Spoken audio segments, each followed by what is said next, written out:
जय श्रीमन्नारायण। श्री प्रपन्नामृतमको नेपाली अनुवादको वाचन श्रृङ्खला चलिरहेको छ। हामी श्री वैष्णव परिषद युवा परिषद नेपालद्वारा प्रकाशित र स्वामी श्री पद्मधर आचार्यजी महाराजद्वारा नेपालीमा अनुदित श्री प्रपन्नामृतमको वाचन क्रममा छौँ। आउनुहोस् 106औं अध्यायको वाचन श्रवण गरौँ। आफ्ना आचार्य श्री भट्टर स्वामीद्वारा श्री शरकोप सूरी र मधुर कविको दिव्य चरित्र सुनेपछि श्री माधव दासजीले श्री नाथमुनि स्वामीको चरित्र सोध्नुभयो। श्रीमन नाथमुनि स्वामी कसका पुत्र हुनुहुन्थ्यो? कसरी श्री शरकोप स्वामीको शिष्यत्व प्राप्त गर्नुभयो? उहाँले आफ्ना आचार्य श्री श्रीका कुन कुन प्रबन्ध नष्ट हुनबाट बचाउनुभयो? श्री बकुलाभरण स्वामीजीको कलियुगका आदिमा प्रादुर्भाव भयो भनेर आचार्यहरू वर्णन गर्नुहुन्छ। यता श्री नाथमुनि स्वामीले कलिको 3000 वर्षपछि अवतार लिनुभएको छ। यस दीर्घ समयको अन्तरालमा पनि फेरि आचार्य शिष्यको सम्बन्ध कसरी भयो, जो असम्भव प्रतीत हुन्छ। आफ्ना शिष्यको उत्कट जिज्ञासा देखेर श्री भट्टर स्वामीले भन्न लाग्नुभयो, तुण्डीर मण्डल र चोल देशका बीचमा परेको ठाउँलाई मध्य प्रदेश भन्दछन्। त्यही वीरनारायणपुर भन्ने नगरमा ईश्वर भट्ट नामक ब्राह्मणका घरमा एक पुत्र रत्न कलिको 3024 वर्ष बितेपछि शोभकृत नामक संवत्सरको ज्येष्ठ पूर्णिमा तिथि बुधबारका दिन अनुराधा नक्षत्रमा श्री विश्वक्सेनका अंशबाट श्री नाथमुनि अवतीर्ण हुनुभयो। स्वयं ईश्वर भट्टजीको यस चारैतिर फैलिएको थियो। भगवत भक्त एवं शास्त्रज्ञ हुनुहुन्थ्यो। उहाँका पुत्र रत्नका रूपमा अवतीर्ण भएका श्री नाथमुनिले पनि भगवानको नित्य सेवा गर्न लाग्नुभयो। त्यहाँ श्री राजगोपाल भगवानका सन्निकटमा गएर उहाँ अर्चावतारको सविधि परिचर्चा सम्पन्न गर्नुहुन्थ्यो। यसरी भगवत कैङ्कर्य गर्दा गर्दै उहाँका मनमा एक दिन एउटा इच्छा प्रकट भयो। कैङ्कर्य गरेको पनि धेरै दिन बितिसकेको थियो। भगवानका अनेकानेक अवतार स्थलहरूमा गएर सबै दिव्य देशवासी भगवानको अर्चा विग्रहहरूको दर्शनजन्य लाभ उठाएर आफ्ना नेत्रलाई सफल पार्दै आफूलाई समेत कृतकृत्य बनाउन पाए हुन्थ्यो भन्ने विचार मनमा भइरहन्थ्यो। अतः एक दिन कैङ्कर्य गर्दा सन्निधिमा भगवानलाई भन्नुभयो, प्रभो परित्राणाय साधुनाम भनेर हजुरले भन्नुभएको छ। मथुरा अयोध्या आदि स्थलमा गएर प्रभुले अवतार ग्रहण गर्नुभयो। सज्जनहरूको सुरक्षा एवं दुर्जनहरूको विनाश गर्न समय समयमा अवतार ग्रहण गर्छु भनेर घोषणा गर्नुभयो। स्थान स्थानमा विद्यमान प्रभुका श्री विग्रहहरूको दर्शन गरेर आफ्ना नेत्र सफल पार्दै त्यहाँ केही समय बसेर हजुरको अनुभव गर्न मन लाग्यो। भक्तको यस्तो प्रार्थना सुनेर भगवानले पनि तीर्थयात्रामा जान आज्ञा दिनुभयो। भगवत आज्ञा पश्चात उहाँ सकुटुम्ब पहिले श्री वराह क्षेत्र श्री मशरम आएर नित्य श्री पुष्करिणीमा विराजमान श्री भगवान वराहलाई साष्टाङ्ग गर्नुभयो। अनि गोपपुर वामन तीर्थ अनि घटिकाचल आदि दिव्य देशहरूका भगवानका श्री विग्रहहरूको दर्शन गर्दै गर्दै अनेकानेक कैङ्कर्यका साथ तोण्डीर मण्डल पुग्नुभयो।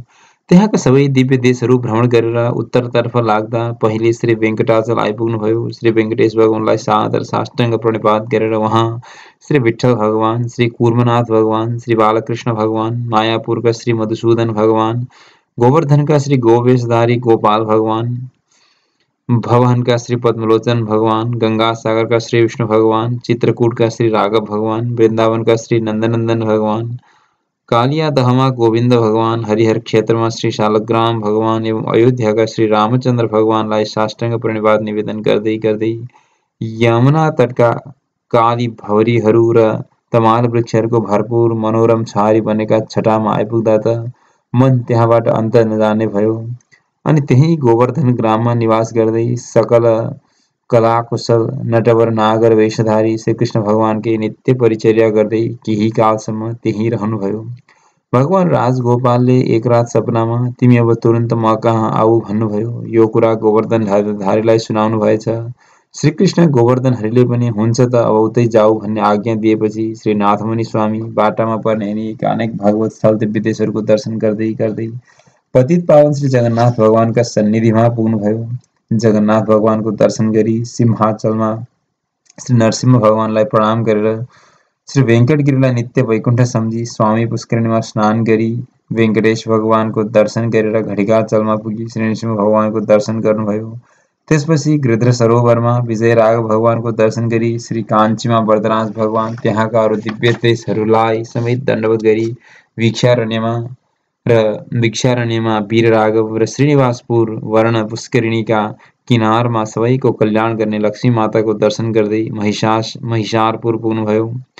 त्यहाँ श्री भक्तिसार स्वामी र जगन्नाथ भगवानको दर्शन गर्नुभयो। नजिकका सबै तीर्थहरूको दर्शन गर्दै कैरविणीमा विराजमान श्री पार्थसारथी, श्री रङ्गनाथ, श्री माधव, श्री लक्ष्मी नृसिंह आदि भगवानको दर्शन प्रणाम गर्दै महतयोगीको अवतार स्थल उच्चीकुवा हुँदै मथुरपुरमा केशव भगवानको दर्शन गरी श्री योगीराज नाथमुनि स्वामी अगाडि बढ्नुभयो। मार्गमा पर्ने तुङ्गसेन श्रीरङ्गेशको दर्शन गरी कल्याण सरोवरमा स्नान गर्नुभयो। त्यहाँबाट अघि बढेर कोमलवल्ली श्री वराहलाई साष्टाङ्ग गरी पुण्डरीक सरोवरमा स्नान गरेर महाबलीपुरमा भगवान विष्णुको स्तुति गर्नुभयो। चित्रकूट अर्थात् चिदम्बरममा श्री गोविन्दराजलाई प्रणाम गरेर सरासर चोल देशमा पुगी त्यस देशभरिका सबै दिव्य देशको दर्शन गरी अति आनन्दित हुनुभयो। भ्रमण गर्दै श्री रङ्गरङ्गेशको दर्शनपछि कुम्भकोणममा एक रात्रि बस्नुभयो। वैकुण्ठ दिने त्यस नगरको दर्शन गरी सारङ्गपाणी आदि सबै भगवानको दर्शन गरेर आनन्दित हुँदै सम्पूर्ण देवी देशका भगवानलाई मङ्गलाशासन गरेर आफ्नो जीवन धन्य मान्नुभयो। श्री नाथमुनि स्वामीले यस प्रकार जीवनको बहुमूल्य समय भगवत परिचर्यामा बिताउनुभयो। अन्त्यमा वीरनारायणपुर नै आउनुभयो। भगवान राजगोपाललाई बडो नम्रताले साष्टाङ्ग दण्डवत गर्दै त्यहीँ श्री राजगोपाल भगवानकी अहेतुकी कृपा पात्र बन्नुभयो। यसरी श्री प्रणमितमको श्री नाथमुनिको तीर्थयात्रा नामक 106औं अध्याय समाप्त भयो। अब 107औं अध्यायमा श्री नाथमुनिद्वारा श्री ऋषिकोप सूरीका सूक्तिहरूको प्रचार सम्बन्धी प्रसङ्ग श्रवण गरौँ। एकपटक पश्चिमतर्फका केही श्री वैष्णवहरू श्री राजगोपाल भगवानको दर्शन गर्न आए। उनीहरू भगवानका सन्निधिमा बडो भक्तिभावले श्री ऋषिकोप सूरी विरचित श्री सारङ्गपाणी विषयक 10 गाथाहरू विज्ञापन गर्दै थिए। श्री नाथमुनि स्वामीले त्यो सूक्ति सुन्नुभयो। बडो प्रसन्नता अनुभव गर्दै भन्नुभयो, आहा, क्या मिठा गाथाहरू सुनाउनुभयो तपाईँहरूले। यस्तैहरू पनि सुनाउनुहोस् न भगवानलाई। श्री मुनिको यस्तो कुरा सुनेर श्री वैष्णवले भन्नुभयो, श्रीमन, हामीलाई यति नै गाथा कतैबाट सुनेर आएको हो, अरू हामीलाई अरू थाहा छैन। यस प्रबन्धको आद्यन्त कहीँ पनि उपलब्ध छैन। श्री नाथमुनिले उनीहरूलाई भगवानको तीर्थ, तुलसी प्रसाद, श्री षडकोप आदि अर्चकबाट दिलाएर स्वयं विचार गर्न लाग्नुभयो। कमसेकम 1000 या 10,000 वर्ष पूर्व यो सहस्रकृतिको प्रणयन भएको होला। यसलाई जसरी भए पनि अन्वेषण गरेर यत्नपूर्वक प्राप्त गर्न पाए हुन्थ्यो। ती रमणीय गाथाहरू 10वटा भए पनि आफूले कण्ठ पार्नुभयो र कुम्भकोणमतर्फ लाग्नुभयो। केही पत्तो लाग्छ कि भनेर। उहाँ अष्टाङ्ग योगमा निपुण हुनुहुन्थ्यो। श्री सारङ्गपाणी भगवानलाई प्रसन्न गर्नुभयो। उक्त गाथाहरूको पारायण गरेर आफ्नो मनोकामना व्यक्त गर्नुभयो। उहाँको मनोकामना सुनेर श्री सारङ्गपाणीले भन्नुभयो, ताम्रपर्णी नदीको किनारमा कुरका नगरी छ।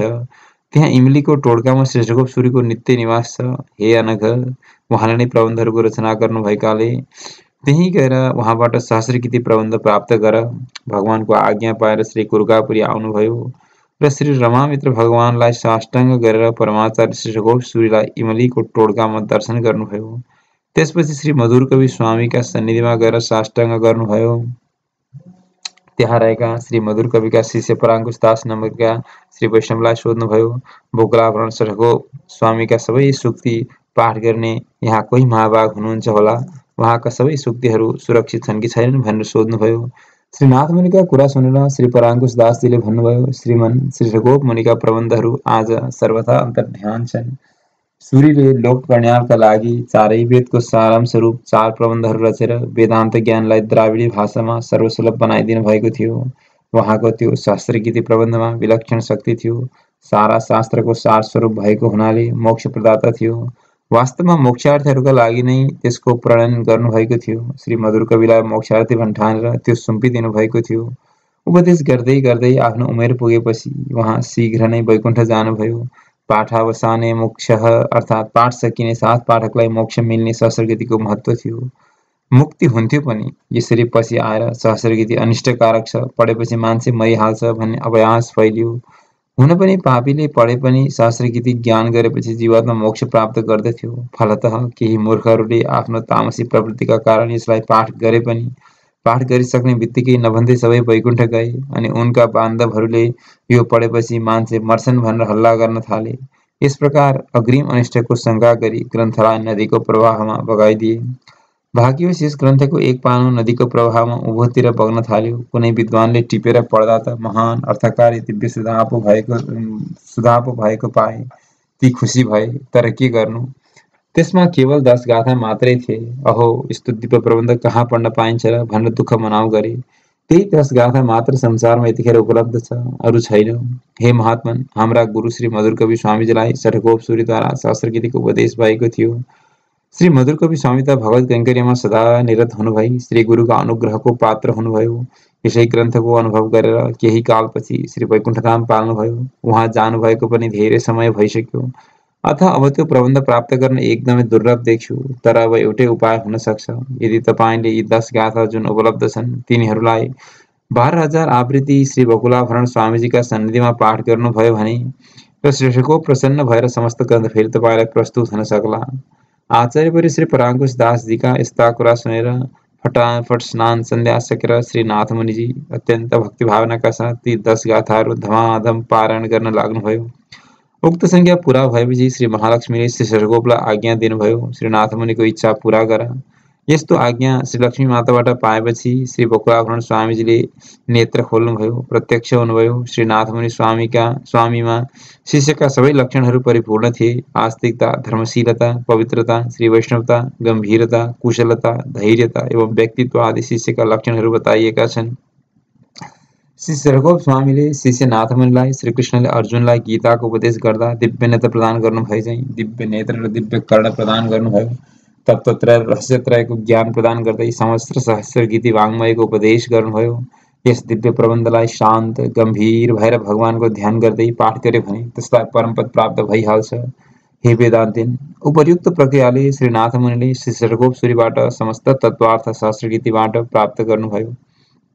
इस प्रकार आफ्ना आचार्य श्री भट्टाचार्यबाट श्री नाथमुनिले श्री शठकोप सूरीबाट सम्पूर्ण सहस्रगीतिको प्राप्तिको कथा सुनेर वेदान्ती स्वामीले भन्नुभयो, भगवान श्री नाथमुनिले श्री शठकोपको शिष्यत्व कसरी प्राप्त गर्नुभयो? आफ्ना शिष्यको जिज्ञासा सुनेर त्यसलाई शान्त गर्दै श्री भट्टार स्वामीले भन्नुभयो, हे वेदान्तिन।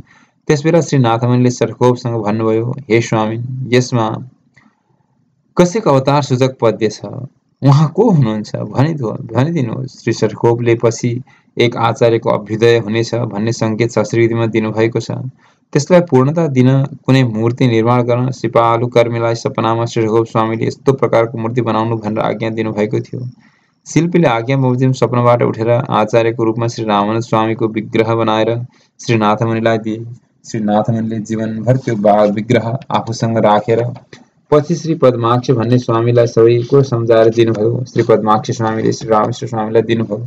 श्री रामेश्वर स्वामीले भविष्यका आचार्यको अर्चा विग्रह श्री यामुनाचार्य स्वामीलाई दिएर आफू परमपद जानुभयो।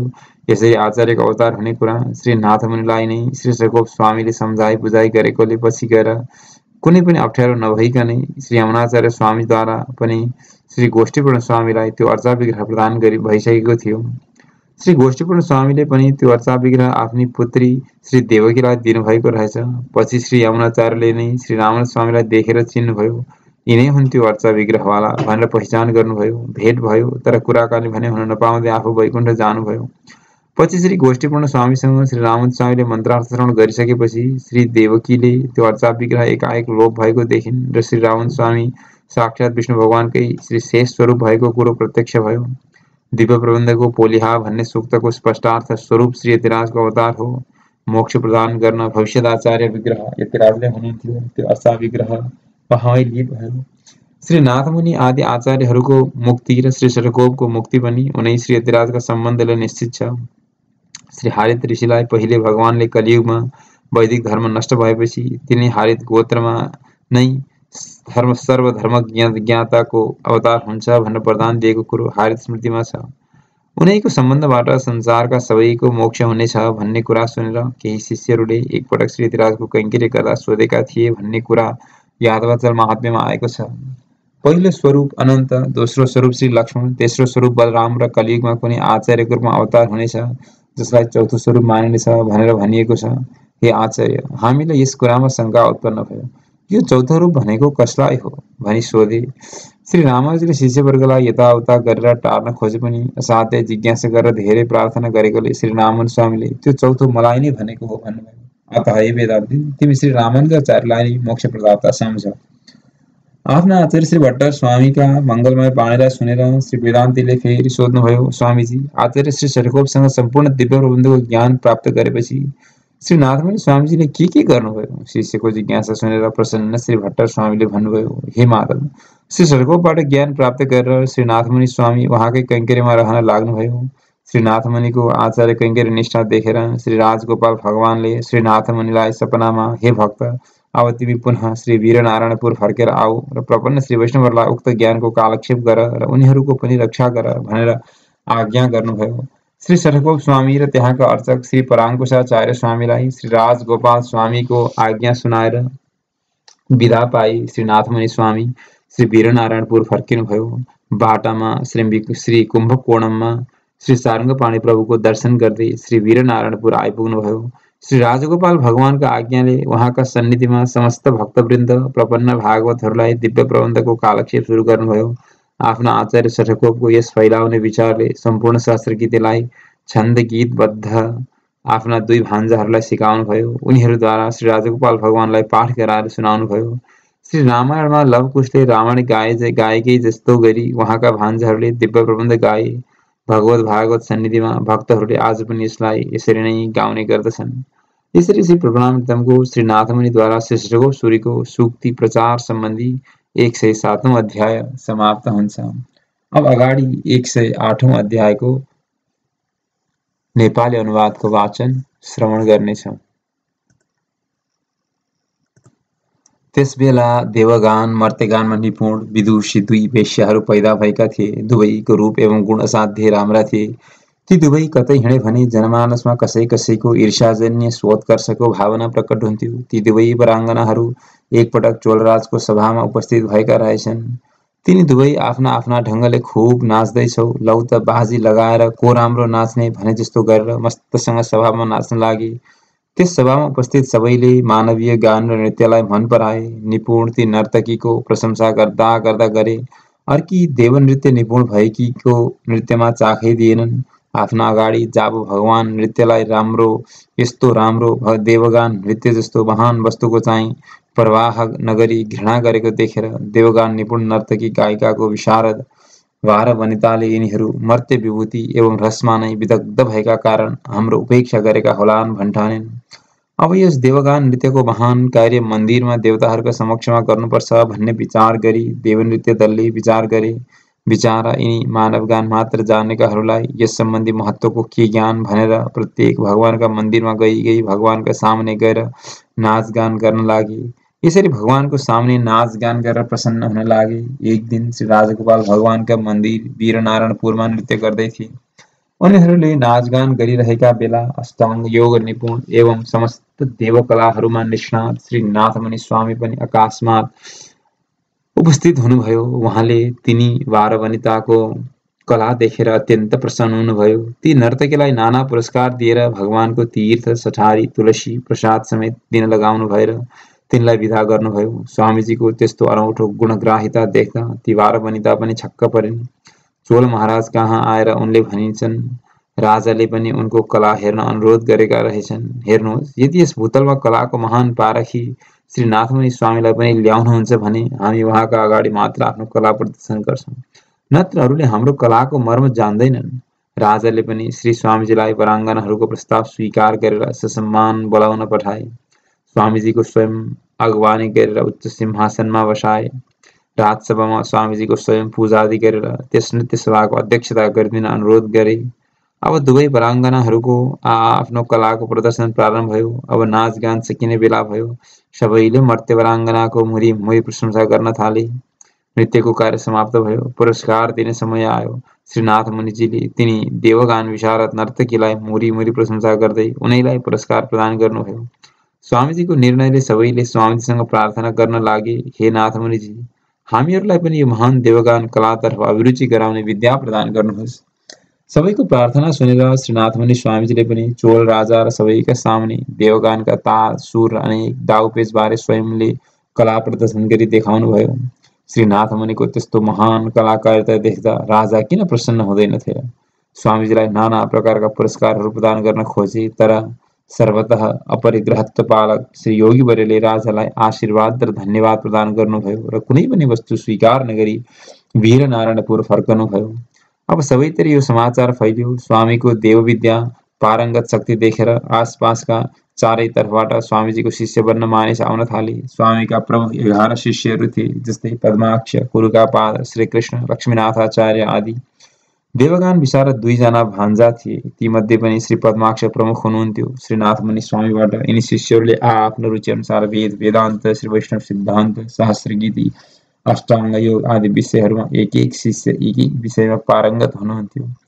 द्वयमन्त्रको महिमा अवर्णनीय छ। द्वयमन्त्रद्वारा नै मोक्ष सुलभ छ। यसको सार नै सहस्र गीति हो। त्यसैले अरूलाई यही सहस्र गीतिको भरपूर विद्याभ्यास गराएर धेरै समयसम्म अष्टाङ्ग योग गरेर श्रीनाथमुनि स्वामी रहनुभयो। विशिष्टाद्वैत ग्रन्थहरू समेत निर्माण गरेर सबैलाई त्यसको ज्ञान प्रदान गर्नुभयो। उहाँको सर्वत्र ख्याति भएकोले चोलराज समेत त्यहाँ आई उहाँको दर्शन गर्दथे। श्री राजगोपालको दर्शन गर्दथे। एक दिन भगवानका ध्यानमा मस्त श्रीनाथमुनि स्वामीलाई दर्शन गर्न भनी चोल नरेश नारायणपुर आउनुभयो।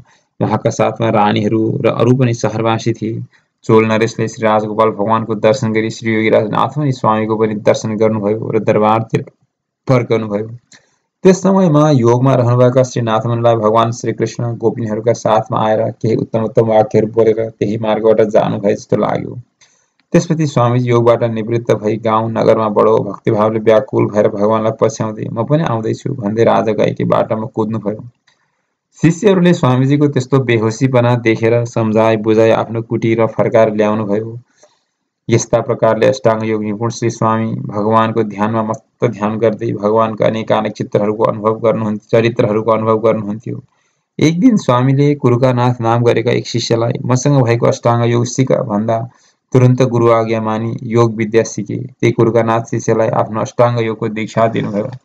श्री स्वामीले अर्का श्री पद्माक्षलाई पनि अष्टाङ्ग योग सिक्न भन्ने आज्ञा हुँदा उहाँले भन्नुभयो, घरमा मुर्दा भएसम्म के योग धारण गर्ने? घरमा मुर्दा अर्थात् अज्ञान। जबसम्म हामीलाई स्वरूपको ज्ञान हुँदैन तबसम्म यो शरीर मुर्दा हो। मुर्दा हुन्जेल यसरी कसरी योगलाई धारण गर्न सक्षम होला र? अर्थात् भगवानका स्वरूपको यथार्थ ज्ञान नमिलुन्जेल त्यो अष्टाङ्ग योगको के काम? शरीर छोडेपछि ल्याउला। श्री नाथमुनिले पनि श्री पद्माक्षलाई खुब राम्ररी सहस्रगीतिको ज्ञान दिनुभयो। ईश्वर मुनि स्वामीलाई हेरेर उहाँले तिम्रो पनि एउटा पुत्र हुनेछन्, ती पुत्रको नाम तिमी यामुनाचार्य राख्नु भन्नुभयो। धेरै समयसम्म श्री नाथमुनि स्वामी अष्टाङ्ग योग गर्दै भगवानको कैंकर्यमा रहनुभयो। चोल राजा पटक पटक आएर श्री स्वामीजीको दर्शन गरी हालचाल बुझेर राजधानी फर्कने गर्दथे। त्यस्तै हुँदै हुँदै एक दिन 2 सकल लोकभिराम आकृति भएका अयोध्या राजकुमारहरू जस्ता पुरुषहरू एउटी स्त्रीका साथ श्री चोल राजका वनमा शिकार खेली वन पशु लिएर दरबार फर्कँदै गरेका स्वामीजीको छोरीले देखेर ध्यानबाट उठाउनु भएका श्री नाथमुनिलाई भन्नुभयो, सबर ब्यातको जस्तो वेश धारण गरेको, कम्मरमा तरवार भिरेको तर एकदम तेजस्वी शरद पूर्णिमाको पूर्णचन्द्र जस्तै मुखारविन्द भएका यस्ता सुकुमार सुकुमारी एउटा बानर पशु साथमा लिएर वनमा घुम्दै केही खोजे जस्तो गर्दै यहाँ हाम्रा घरमा आए। अनि तपाईका पिताजी श्री नाथमुनि स्वामीजी खोइ भन्दै सोधेर हजुर बसेको कुटीर दर्शन गरी यही बाटो भएर जानुभयो। यस्तो कुरा सुनेर श्री स्वामीजी योगबाट उठ्नुभयो र आँगनमा आइपुग्नुभयो। छोरी त्यहाँ खेल्दै थिइन्। पिताजीलाई देख्नेबित्तिकै अघि आएका नैसर्गिक कमनीयता भएका राजकुमार एक अत्यन्त अलौकिक सुन्दरीका साथ त्यहाँ आएका र भयङ्कर एउटा बानर पनि साथमा लिएर आएका अनि पिताजीको खबर सोधेको कुरा बताइन्। पुत्रीका कुरा सुनेबित्तिकै श्री स्वामीजीले जानिहाल्नुभयो, पक्का पनि 2 राजकुमार भनेका श्री राम एवं रामका भाइ लक्ष्मण, सुन्दरी भनेकी जगत जननी श्री जानकी माता एवं भयङ्कर बानर भनेका श्री भक्तराज हनुमान नै हुनुहुन्थ्यो। कता जानुभयो त भनेर सोद्धा उतै जानुभयो भनेर छोरीले जवाफ दिएपछि उहाँहरूको दर्शन गर्न शीघ्रतापूर्वक हिँडिहाल्नुभयो। यताउता खोज्नुभयो, पुकार्नुभयो तर दर्शन पाउनु भएन। पक्का पनि अलौकिक धामतर्फै जानुभयो भन्ठानेर यस पार्थिव शरीरलाई त्यही कतै छोडेर उहाँ श्री लक्ष्मीजीको पुरस्कार प्राप्त गरी वैकुण्ठ पुग्नुभयो, जहाँ अरूलाई जान सम्भव छैन। श्री विष्णुका प्रिय पात्र बन्नुभयो। उहाँलाई खोज्दै श्री ईश्वर मुनि आदि शिष्यहरू आए।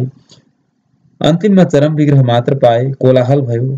श्री ईश्वर मुनिले सबै शिष्यका साथ ब्रह्मवेद संस्कार गर्नुभयो। त्यसपछि श्री चूर्ण उत्सव आदि सबै सविधि सम्पन्न भयो। समस्त दिव्य प्रबन्धादि पाठ गरिए। भगवानका परम प्रिय भागवत वृन्दलाई तदीयाराधना गराइयो। श्री ईश्वर मुनि श्री नाथमुनिका पुत्र हुनुहुन्थ्यो। श्री पद्माक्ष आदि अनेक गुरुभाइहरू मिलेर ईश्वर मुनिलाई धनधान्यादि प्रदान गरेर सन्तुष्ट गरे। यसरी श्री प्रणवामृतको श्री नाथमुनि स्वामीको चरमावस्था वर्णनम नामक 108औं अध्याय समाप्त भयो। अब अगाडि 109 अध्यायमा श्री लक्ष्मीनाथाचार्य सशरीर परमपद प्राप्त हुनुभएको प्रसङ्ग रहेको छ। श्री नाथमुनि स्वामीका 11 शिष्यमध्ये 5 जना खूब गण्यमान्य मध्ये श्री पद्माक्ष स्वामी सर्वश्रेष्ठ थिए। शिष्यहरूलाई उहाँ सदा दर्शन अध्ययन गराउनुहुन्थ्यो र अर्का शिष्य अष्टाङ्ग योगका ज्ञाता कुर्कानाथ हुनुहुन्थ्यो। उहाँ वीरनारायणपुरमा नै बस्नुहुन्थ्यो।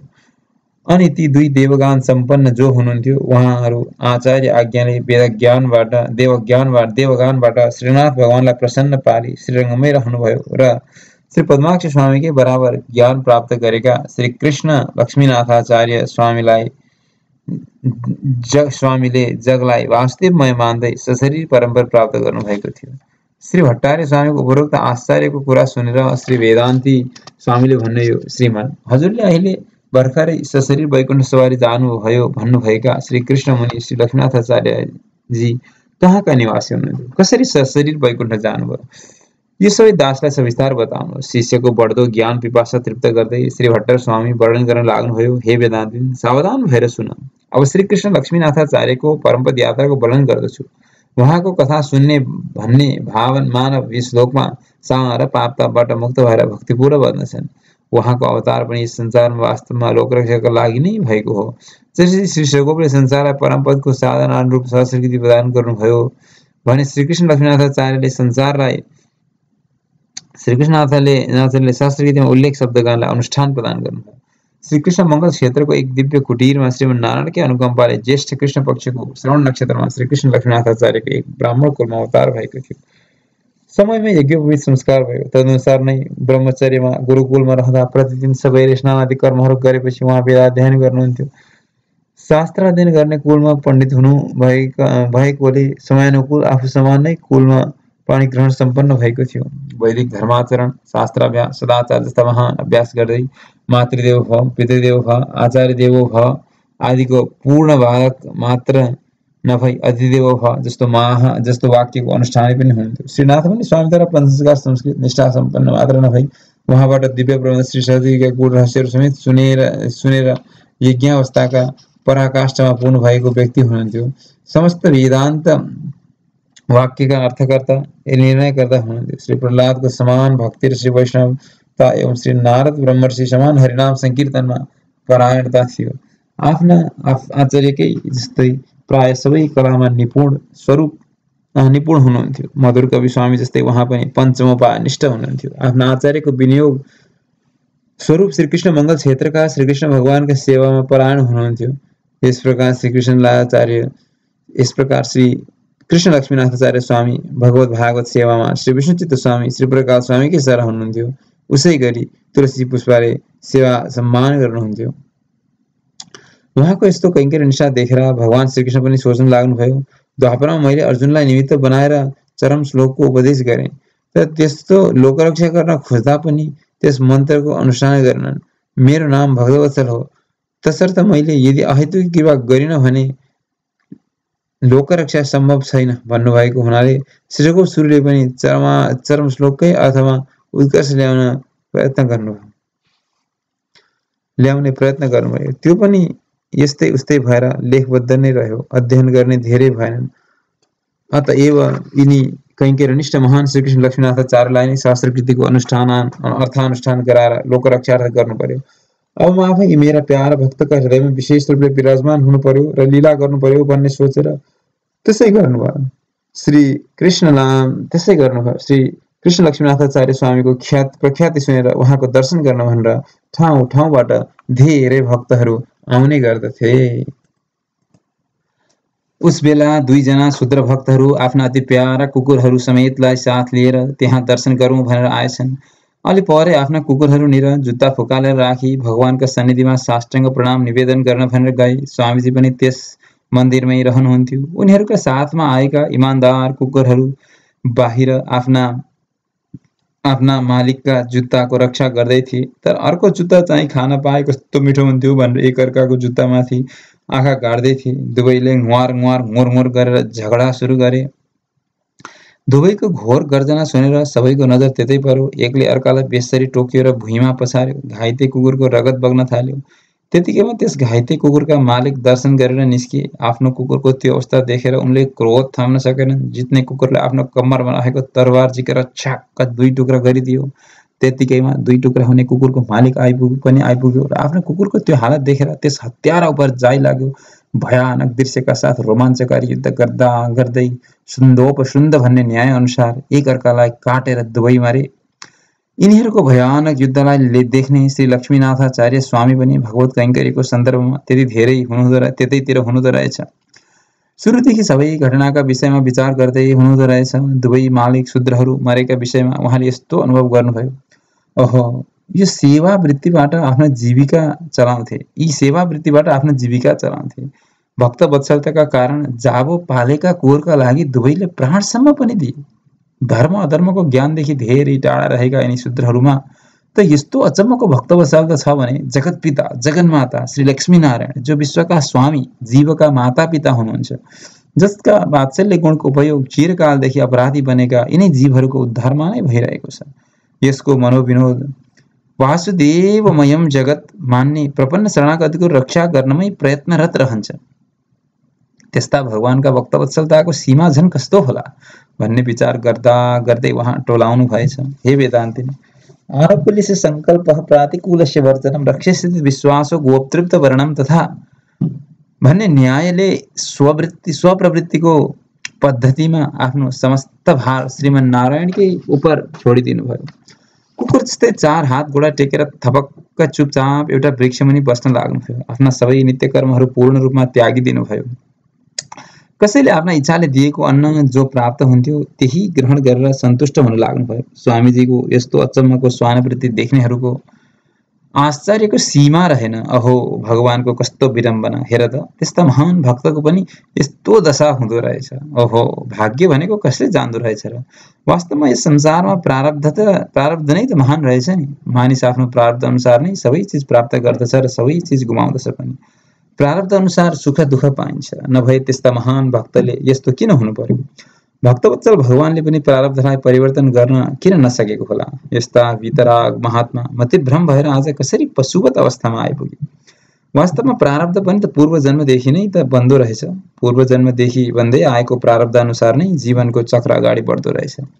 त्यसै अनुसार यस जीवनको सुख दुःखको अनुभव गर्नुपर्ने रहेछ। यस्तै चर्चा वीरनारायणपुरका चारैतिर फैलियो।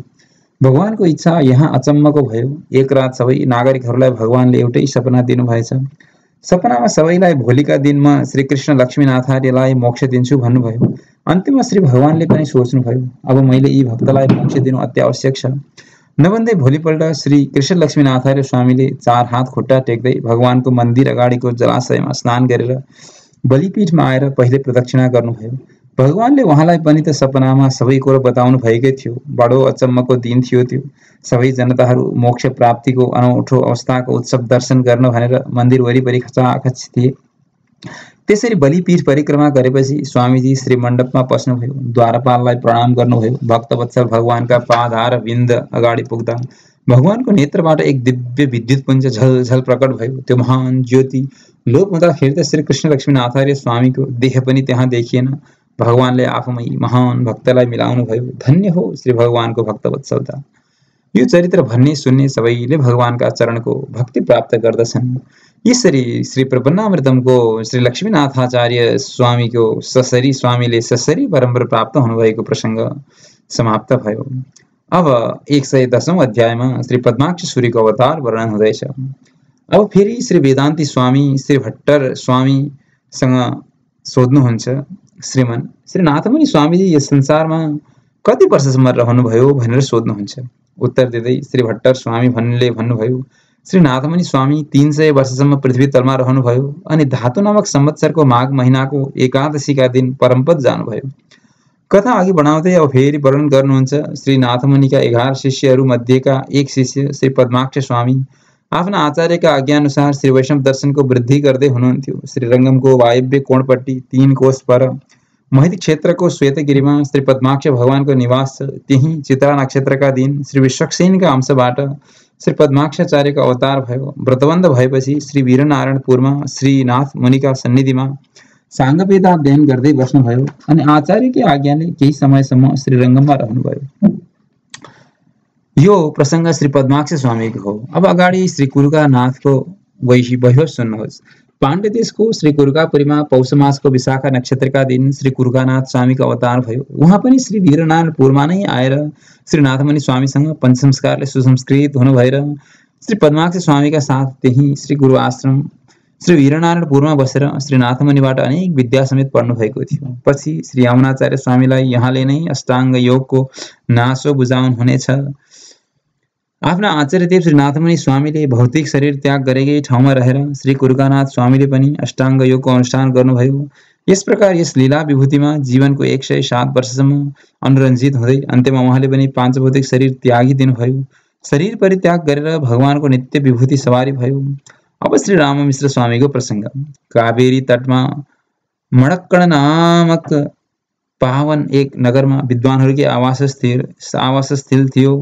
उस बेला नै सौगन्ध कुल्या नामक नगरीमा कुनै एक विद्वान ब्राह्मणका घरमा विरोधी नामक संवत्सरको मघा नक्षत्रका दिन श्री कुमुदाक्षको अंशबाट श्री रामेश्वर स्वामीको अवतार भयो। उहाँले खूब निष्ठाका साथ श्री पुण्डरीकाक्ष स्वामीको सेवा गर्नुभएको थियो। हे वेदान्तेन, श्री पद्माक्ष स्वामीका 5 शिष्यहरूमध्ये श्री राममिश्र स्वामी अत्यन्त प्रख्यात हुनुभयो। आफ्ना आचार्यको सेवा गरेर श्री राममिश्रले 12 वर्षसम्म बिताउनु भयो। श्री पद्माक्ष स्वामीकी धर्मपत्नीको परमपदपछि आचार्य श्रीका सारा गृह कैङ्कर्य श्री राममिश्रले नै सम्हाल्नु भएको थियो। आचार्य श्रीकी 2 छोरी थिए। आफ्नै बहिनीहरू समानै उहाँले तिनको सेवा तथा लालन पालन गर्नुभयो। आचार्य पुत्रीहरूलाई स्नान गराउन एकपल्ट कुनै तलाउमा लानुभयो। स्नानादि कृत्यहरू सकेर घर फर्कदा बाटामा एउटा हिलो खाल्डो पर्दथ्यो। स्नान गरेको शरीरले गुरुपुत्रीहरू त्यस खाडलमा गोडा राख्न चाहँदैनन् थिए। बोकेर पार गरिदिए हुन्थ्यो भनेको जस्तो मनसाय बुझेर आफ्ना बहिनीहरूलाई उहाँले त्यस हिलोबाट पार गर्नुभयो।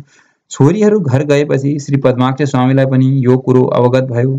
श्री पद्माक्ष स्वामी गुरु बहिनीप्रतिको उत्तरदायित्व एवं प्रेम देखेर श्री रामेश्वर स्वामीसँग खूब खुसी हुनुभयो। उहाँका शिरमा आफ्ना दुवै चरण राखिदिएर आफ्ना सारा विद्याहरू उहाँलाई सिकाउनु भयो। द्वय मन्त्रार्थको उपदेश दिँदै श्री पद्माक्ष स्वामीले यस मन्त्रको अनुसन्धान मात्रद्वारा मानवका सारा पाप ताप नष्ट हुन्छन् भन्नुभयो। तिमी यस संसारमा श्री वैष्णव धर्मको खूब प्रचार गर्दै यस दर्शनलाई अघि बढाउँदै ब्रह्मचर्यमा जीवन बिताउनु। मेरा आचार्य श्री नाथमय स्वामीको भनाइ अनुसार ईश्वर मुनिका एक पुत्र श्री यमुनाचार्य भन्ने नामका हुनेछन्। मैले दिएको सबै वस्तु र विद्याहरू जस्ताको त्यस्तै गरी यमुनाचार्यलाई तिमीले बताउनु। श्री वैष्णव दर्शन खूब अध्ययन गरेर पछिको लागि सुरक्षित राख्नु। यस प्रकार सारा रहस्य राममिश्र स्वामीलाई भन्दै गुरुको ध्यान गर्दै उहाँ स्वयं वैकुण्ठ धाम जानुभयो।